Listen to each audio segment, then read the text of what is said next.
ଆଜିର ଏହି ଭିଡ଼ିଓରେ ଆମେ ଖୋର୍ଦ୍ଧା ବିଦ୍ରୋହର ଅଗ୍ରଗତି ବିଷୟରେ ଜାଣିବା। ପିଲାମାନେ, ଯଦି ତୁମର ବାର୍ଷିକ ପରୀକ୍ଷାରେ ଖୋର୍ଦ୍ଧା ବିଦ୍ରୋହ ପ୍ରଶ୍ନ ଆସେ, ତାହେଲେ ପ୍ରଥମେ ତୁମେ ଖୋର୍ଦ୍ଧା ବିଦ୍ରୋହ ବା ପାଇକ ବିଦ୍ରୋହରେ ଜୟୀରାଜ ଗୁରୁଙ୍କର ଭୂମିକା ଲେଖିବ।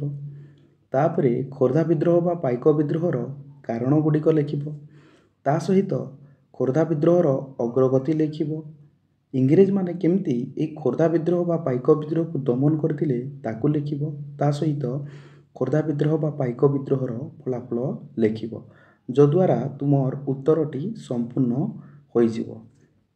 ଖୋର୍ଦ୍ଧା ବିଦ୍ରୋହର ପ୍ରଥମ ଭାଗ ଭିଡ଼ିଓରେ ଆମେ ଜୟୀରାଜ ଗୁରୁଙ୍କର ଭୂମିକା ବିଷୟରେ ପଢ଼ିଥିଲେ। ଖୋର୍ଦ୍ଧା ବିଦ୍ରୋହର ଦ୍ୱିତୀୟ ଭାଗ ଭିଡ଼ିଓରେ ଆମେ ଖୋର୍ଦ୍ଧା ବିଦ୍ରୋହର କାରଣ ଗୁଡ଼ିକ ବିଷୟରେ ଜାଣିଛେ। ଯେଉଁମାନେ ଖୋର୍ଦ୍ଧା ବିଦ୍ରୋହରେ ଜୟୀରାଜ ଗୁରୁଙ୍କର ଭୂମିକା ଭିଡ଼ିଓଟିକୁ ଦେଖିନାହାନ୍ତି, ତା ସହିତ ଖୋର୍ଦ୍ଧା ବିଦ୍ରୋହର କାରଣ ଗୁଡ଼ିକ କ'ଣ କ'ଣ ଥିଲା ତାର ଭିଡ଼ିଓଟି ଦେଖିନାହାନ୍ତି, ଏହି ୟୁଟ୍ୟୁବ୍ ଚ୍ୟାନେଲର ପ୍ଲେଲିଷ୍ଟରେ ଅଛି, ଯାଇକି ପ୍ରଥମେ ଦେଖିଦେବ। ତାପରେ ଆଜିର ଯେଉଁ ଭିଡ଼ିଓରେ ଆମେ ଖୋର୍ଦ୍ଧା ବିଦ୍ରୋହର ଅଗ୍ରଗତି ବିଷୟରେ ଜାଣିବା ତାକୁ ପଢ଼ିବ, ଯଦ୍ୱାରା ତୁମେମାନେ ବହୁତ ସୁନ୍ଦର ଏବଂ ସହଜ ଭାବରେ ବୁଝିପାରିବ ଏବଂ ପରୀକ୍ଷାରେ ଯଦି ଏହି ପ୍ରଶ୍ନଟି ପଡ଼ିବ ତାହେଲେ ବହୁତ ଭଲ ଭାବରେ ତାର ଉତ୍ତରଟି ଲେଖିକି ଆସିପାରିବ। ତ ଚାଲ ପିଲାମାନେ, ଆମେ ଆଜି ଜାଣିବା ଖୋର୍ଦ୍ଧା ବିଦ୍ରୋହର ଅଗ୍ରଗତି ବିଷୟରେ। ଆହୁରି ଗୋଟିଏ ଭିଡ଼ିଓରେ ପିଲାମାନେ ଆମେ ଖୋର୍ଦ୍ଧା ବିଦ୍ରୋହର ଦମନ ଏବଂ ତାର ଫଳାଫଳକୁ ଜାଣିବା। ଖୋର୍ଦ୍ଧା ବିଦ୍ରୋହର ଅଗ୍ରଗତି। ଖୋର୍ଦ୍ଧା ବିଦ୍ରୋହ ଆରମ୍ଭ ହୋଇଥିଲା 1817 ମସିହା ମାର୍ଚ୍ଚ ମାସରେ ଖୋର୍ଦ୍ଧାଠାରେ। ଏହି ଖୋର୍ଦ୍ଧା ବିଦ୍ରୋହ ସମୟରେ ଘୁମସର କନ୍ଧମାନେ ତା ସହିତ ଖୋର୍ଦ୍ଧାର ପାଇକମାନେ ବାଣପୁରରେ ଥିବା ଇଂରେଜମାନଙ୍କର କାର୍ଯ୍ୟାଳୟ ଓ କୋଷାଗାରକୁ ଆକ୍ରମଣ କରିଥିଲେ। ଯେତେବେଳେ ଘୁମସର କନ୍ଧମାନେ ଓ ଖୋର୍ଦ୍ଧାର ପାଇକମାନେ ବାଣପୁରର କାର୍ଯ୍ୟାଳୟ ଓ କୋଷାଗାରକୁ ଆକ୍ରମଣ କଲେ, ସେହି ସମୟରେ ଏହି କନ୍ଧମାନଙ୍କୁ ତା ସହିତ ପାଇକମାନଙ୍କୁ ସାହାଯ୍ୟ କରିଥିଲେ ଦଳବେହେରାମାନେ, ବିଶୋଇମାନେ, ତା ସହିତ ପିଲାମାନେ ଜମିଦାରମାନେ। ଏମାନେ ଘୁମସର କନ୍ଧମାନଙ୍କୁ ଏବଂ ଖୋର୍ଦ୍ଧାର ପାଇକମାନଙ୍କୁ ବାଣପୁରର କାର୍ଯ୍ୟାଳୟ ଏବଂ କୋଷାଗାରକୁ ଆକ୍ରମଣ କରିବା ପାଇଁ ସାହାଯ୍ୟ କରିଥିଲେ ବା ତାଙ୍କ ସହିତ ଯୋଗଦାନ ଦେଇଥିଲେ।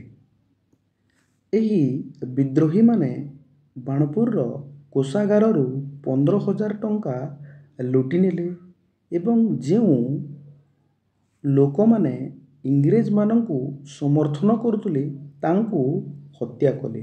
ପାଖାପାଖି 100 ଇଂରେଜ ସମର୍ଥକଙ୍କୁ ଏହି ଖୋର୍ଦ୍ଧା ବିଦ୍ରୋହ ବା ପାଇକ ବିଦ୍ରୋହର ବିଦ୍ରୋହୀମାନେ ହତ୍ୟା କରିଥିଲେ। ଇଂରେଜମାନଙ୍କର ଲୁଣ ଏଜେଣ୍ଟ ୱେଚର ଥିଲେ।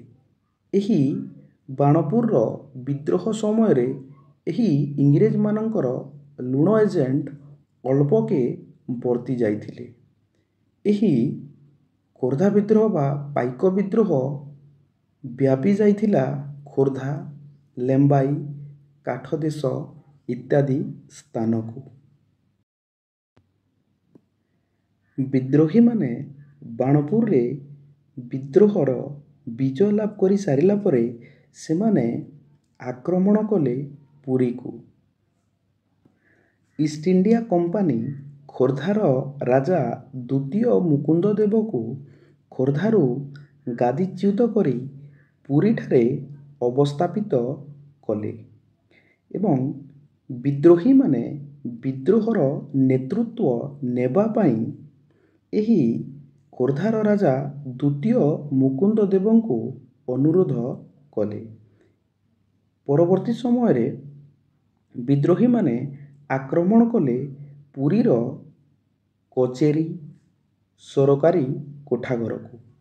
କେବେ ଆକ୍ରମଣ କରିଥିଲେ ଦେଖ ପିଲାମାନେ, 1817 ମସିହା ଏପ୍ରିଲରେ। 1817 ମସିହା ଏପ୍ରିଲରେ ଖୋର୍ଦ୍ଧା ବିଦ୍ରୋହର ବିଦ୍ରୋହୀମାନେ ପୁରୀର କଚେରୀ ତଥା ସରକାରୀ କୋଠାଘରକୁ ଆକ୍ରମଣ କରିଥିଲେ। ଇଷ୍ଟ ଇଣ୍ଡିଆ କମ୍ପାନୀ ଏହି ବିଦ୍ରୋହକୁ ଦମନ କରିବାକୁ ଯାଇ ସାମରିକ ଆଇନ ଲାଗୁ କଲେ 1817 ମସିହାରେ। କେଉଁ କେଉଁ ସ୍ଥାନରେ ସାମରିକ ଆଇନ ଇଷ୍ଟ ଇଣ୍ଡିଆ କମ୍ପାନୀ ଲାଗୁ କରିଥିଲା ଦେଖ ପିଲାମାନେ। ପୁରୀ, ବାଣପୁର, ଖୋର୍ଦ୍ଧା, ଲେମ୍ବାଇ, ପିପିଲି, କୋଠାଦେଶ ଇତ୍ୟାଦି ସ୍ଥାନରେ ଇଷ୍ଟ ଇଣ୍ଡିଆ କମ୍ପାନୀ ସାମରିକ ଆଇନ ଲାଗୁ କରିଥିଲା ଏହି ବିଦ୍ରୋହକୁ ଦମନ କରିବା ପାଇଁ।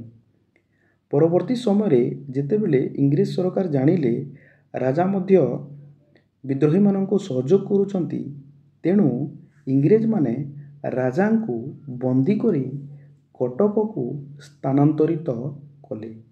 ଯେତେବେଳେ ଇଷ୍ଟ ଇଣ୍ଡିଆ କମ୍ପାନୀର ଲୋକମାନେ ଖୋର୍ଦ୍ଧାର ରାଜା ଦ୍ୱିତୀୟ ମୁକୁନ୍ଦଦେବକୁ ପୁରୀରୁ କଟକକୁ ସ୍ଥାନାନ୍ତରିତ କରୁଥିଲେ, ସେହି ସମୟରେ ବାଟରେ 2500 ବିଦ୍ରୋହୀ ଖୋର୍ଦ୍ଧାର ରାଜା ଦ୍ୱିତୀୟ ମୁକୁନ୍ଦଦେବଙ୍କୁ ମୁକ୍ତ କରିବାକୁ ଚେଷ୍ଟା କଲେ ଏବଂ ପୁରୀରେ ସେହି ସମୟରେ ପୋଲିସ ଗୁଳିରେ 12 ଜଣ ବିଦ୍ରୋହୀ ପ୍ରାଣତ୍ୟାଗ କଲେ ବା ଇଂରେଜମାନେ 12 ଜଣ ବିଦ୍ରୋହୀଙ୍କୁ ହତ୍ୟା କଲେ। ଇଂରେଜମାନେ ପୁରୀରେ ବିଦ୍ରୋହକୁ ଦମନ କରି ସେମାନେ କୁଜଙ୍ଗକୁ ଯାଇ ନାରାୟଣ ପରମଗୁରୁ ଏବଂ ବାମଦେବ ପାଟଯୋଶୀଙ୍କୁ ଗିରଫ କରିବା ପାଇଁ ଉଦ୍ୟମ କଲେ।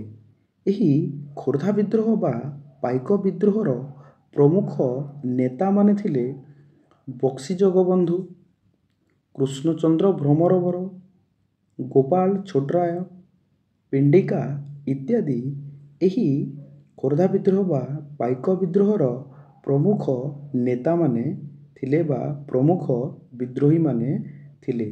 ଇଂରେଜମାନେ ଏହି ଖୋର୍ଦ୍ଧା ବିଦ୍ରୋହ ବା ପାଇକ ବିଦ୍ରୋହକୁ ସ୍ୱହସ୍ତରେ ଦମନ କଲେ।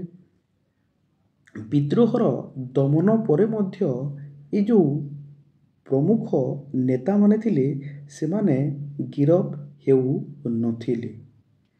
ବକ୍ସି ଜଗବନ୍ଧୁ ଆତ୍ମସମର୍ପଣ କଲେ 1825 ମସିହାରେ ଏବଂ ତାଙ୍କର ମାସିକ ପେନସନ ଇଷ୍ଟ ଇଣ୍ଡିଆ କମ୍ପାନୀ ନିର୍ଦ୍ଧାରଣ କଲେ 150 ଟଙ୍କା ଏବଂ 1829 ମସିହା ପର୍ଯ୍ୟନ୍ତ ବକ୍ସି ଜଗବନ୍ଧୁ କଟକଠାରେ ରହିଲେ ଏବଂ ପରିଶେଷରେ ବକ୍ସି ଜଗବନ୍ଧୁଙ୍କର ମୃତ୍ୟୁ ହୋଇଛି କଟକଠାରେ 1829 ମସିହାରେ। କୃଷ୍ଣଚନ୍ଦ୍ର ଭ୍ରମରବର ମଧ୍ୟ ବକ୍ସି ଜଗବନ୍ଧୁଙ୍କ ସାଙ୍ଗରେ ଆତ୍ମସମର୍ପଣ କଲେ। ତାଙ୍କୁ ମଧ୍ୟ କଟକରେ ନଜରବନ୍ଦୀ କରି ଇଂରେଜମାନେ ରଖିଲେ। 1817 ମସିହା ମେ ମାସରେ ଇଂରେଜମାନେ ଯେଉଁ ଅନ୍ୟ ବିଦ୍ରୋହୀମାନଙ୍କୁ ଗିରଫ କରିଥିଲେ ତାଙ୍କର ଅଦାଲତରେ ବିଚାର କରାଗଲା। ଅନେକ ଗୁଡ଼ିଏ ବିଦ୍ରୋହୀମାନଙ୍କୁ ଅଦାଲତରେ ମୃତ୍ୟୁଦଣ୍ଡ ଘୋଷିତ କରାଗଲା। କାହା କାହାକୁ ମୃତ୍ୟୁଦଣ୍ଡ ଦିଆଯାଇଥିଲା ଦେଖ ପିଲାମାନେ, ଯେମିତିକି ଗୋପାଳ ଛୋଟରାୟ, ବିଷ୍ଣୁ ପାଇକରାୟ, ରାମ ସିଂ, ନରସିଂହ, ନାଥ ପ୍ରଧାନ, ପରଶୁରାମ ପଟ୍ଟନାୟକ, ସଚ୍ଚିଦାନନ୍ଦ ପଟ୍ଟନାୟକ ଏହି ସମସ୍ତଙ୍କୁ ପାଇକ ବିଦ୍ରୋହ ପାଇଁ ମୃତ୍ୟୁଦଣ୍ଡ ଘୋଷଣା କରିଥିଲେ ଇଂରେଜ ସରକାର। ଏବଂ ଆହୁରି କ'ଣ ହେଇଥିଲା ଦେଖ ପିଲାମାନେ, 103 ଜଣ ବିଦ୍ରୋହୀଙ୍କୁ ଦ୍ୱୀପାନ୍ତର ଦଣ୍ଡ ଦିଆଯାଇଥିଲା। 55 ଜଣ ବିଦ୍ରୋହୀଙ୍କୁ ଇଷ୍ଟ ଇଣ୍ଡିଆ କମ୍ପାନୀ ସଶ୍ରମ ଜେଲ ଦଣ୍ଡ ଦେଇଥିଲେ। ପରିଶେଷରେ 1817 ମସିହା ମେ ମାସରେ ଇଷ୍ଟ ଇଣ୍ଡିଆ କମ୍ପାନୀ ପାଇକ ବିଦ୍ରୋହ ବା ସିପାହୀ ବିଦ୍ରୋହକୁ ସମ୍ପୂର୍ଣ୍ଣ ରୂପେ ଦମନ କରିଥିଲେ। ପିଲାମାନେ, ଆଜିର ଭିଡ଼ିଓରେ ଆମେ ଜାଣିଲେ ଖୋର୍ଦ୍ଧା ବିଦ୍ରୋହର ଅଗ୍ରଗତି ବିଷୟରେ ବା ପାଇକ ବିଦ୍ରୋହର ଅଗ୍ରଗତି ବିଷୟରେ। ଭିଡ଼ିଓଟି ଯଦି ଭଲ ଲାଗିଥିବ ତାହେଲେ ଭିଡ଼ିଓଟିକୁ ଲାଇକ୍ କରିଦେବ। ଭିଡ଼ିଓଟିକୁ ମଧ୍ୟ ତୁମର ସାଙ୍ଗମାନଙ୍କୁ ସେୟାର ମଧ୍ୟ କରିଦେବ, ଯଦ୍ୱାରା ସେମାନେ ମଧ୍ୟ ଏହି ଖୋର୍ଦ୍ଧା ବିଦ୍ରୋହ ବିଷୟରେ ଜାଣିପାରିବେ। ଆହୁରି ପିଲାମାନେ ଏହି ଚ୍ୟାନେଲଟିକୁ ସବସ୍କ୍ରାଇବ୍ ମଧ୍ୟ କରିଦେବ।